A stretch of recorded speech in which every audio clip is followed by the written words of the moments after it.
அனைவருக்குமே வணக்கம். சற்று முன் கிடைத்திருக்கக்கூடிய ஒரு மிக மிக முக்கியமான செய்தி ஒன்று வெளியாகியுள்ளது. சற்று முன் உதயநிதி கதை முடிந்தது, போலீஸ் குவிப்பு, பரபரப்பு, இது மாதிரி பார்த்தீங்கன்னா செய்திகள் வெளியாகிருக்கு. ஸோ ஏற்கனவே அனைவருக்குமே தெரியும், தமிழகத்தில் முதல் முறையாக டாஸ்மாக் கூடிய நிறுவனத்தில் நடந்த ரைட்டின் அடிப்படையில் ஸோ இதில் பார்த்தீங்கன்னா செந்தில் பாலாஜி அதேமாதிரி திமுக சேர்ந்த முக்கிய புள்ளிகள்லாம் பார்த்தீங்கன்னா வசமாக சிக்கியிருந்தாங்க. குறைந்தபட்சம் 1000 கோடிக்கு மேலே மெகா ஊழல் நடந்திருக்கு அப்படின்றத நிரூபணம் பண்ணி அமலாக்கத்துறை பார்த்தீங்கன்னா அதிரடியாக வழக்குப்பதிவு செஞ்சுருந்தாங்க. இந்த வழக்குப்பதிவின் அடிப்படையில் இப்போ அதிரடியாக மீண்டும் 2வது முறையாக நடந்த ரைட்டின் அடிப்படையில் இதில் பார்த்தீங்கன்னா டாஸ்மாக் நிறுவனத்தில் மேலாளராக இருந்த விசாகன் அவர்களும் அதேமாதிரி உதயநிதியுடைய நண்பர்கள் அனைவருமே பார்த்தீங்கன்னா இந்த வழக்கில் வசமாக சிக்கியிருந்தாங்க, கைது செய்யப்பட்டிருந்தாங்க. இந்த நிலையில் தான் இப்போ அதிரடியாக உதயநிதியுடைய நண்பர்கள் கொடுத்த வாக்குமூலத்தின் அடிப்படையில் இப்போ அதிரடியாக உதயநிதி உடைய கதை ஒட்டுமொத்தமாக முடிய போகுது. இதை பற்றி இந்த வீடியோவில் நம்ம முழுமையாக பார்க்கலாம். அதுக்கு முன்னாடி நம்ம சேனலுக்கு இப்போ தான் நீங்கள் முதல் முறையாக வந்திருக்கீங்க அப்படின்னா மறக்காமல் நம்மளுடைய சேனலை சப்ஸ்கிரைப் பண்ணி சப்போர்ட் பண்ணுங்கள். வாங்க வீடியோக்குள்ளே போகலாம்.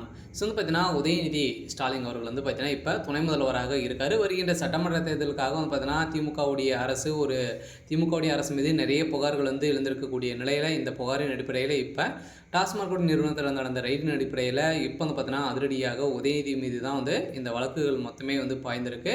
அவருடைய நண்பர்கள் கொடுத்த வாக்குமூலத்தின் அடிப்படையில் அந்த 1000 கோடி பார்த்தீங்கன்னா உதயநிதிக்கிட்ட தான் போயிருக்கு அப்படின்ற மாதிரி அவர்கள் கொடுத்த வாக்குமூலத்தின் அடிப்படையில் தகுந்த எவிடன்ஸும் சிக்கியிருக்கு. சொல்ல பார்த்தீங்கன்னா முதல்ல ஸ்டாலினுடைய கதை முடிய போகுது. சொல்ல பார்த்தீங்கன்னா திடீர்னு ஜனாதிபதி இந்த செய்தி போக இப்போ அதிரடியாக ஜனாதிபதி அவர்களுக்கும் இதில் பார்த்தீங்கன்னா உத்தரவின் அடிப்படையில் திமுகவுடைய கதை ஒட்டுமொத்தமாக முடிய போகுது. இருந்தாலும் இதில் உதயநிதியுடைய வீட்டில் காலையிலேருந்து பார்த்தீங்கன்னா ரைடுகள் நடந்துகிட்டு இருக்குது. அவருடைய வீட்டில் அதிரடியாக ரைடு சோதனை நடைபெற்ற ஒரு நிலையில் பார்த்தீங்கன்னா அதிரடியாக அங்கு எக்கச்சக்கமான பணங்கள் பார்த்தீங்கன்னா சிக்கியிருக்கு. இதன் அடிப்படையில் தான் திமுகவுடைய அரசு மீது நிறைய புகார்கள் எழுந்திருக்கு. இந்த புகாரின் அடிப்படையில் தான் இப்போ உதயநிதியுடைய வீட்டில் அதே மாதிரி தொடர்ந்து அடுத்தடுத்த திமுக சார்ந்த முக்கிய புள்ளிகளோட வீட்டில் அனைவருடைய வீட்டிலுமே ரைடுகள் நடக்க போகுது அப்படின்றத தான் இப்போ ஒரு தகவல் வெளியாக இருக்குது. ஒரு கட்சி பார்த்தீங்கன்னா திமுகவுடைய ஆட்சி கலைக்கப்படுமா அப்படின்ற மாதிரி ஒரு எதிர்பார்ப்பும் பார்த்தீங்கன்னா ஒரு செய்தியும் பரபரப்பாகவே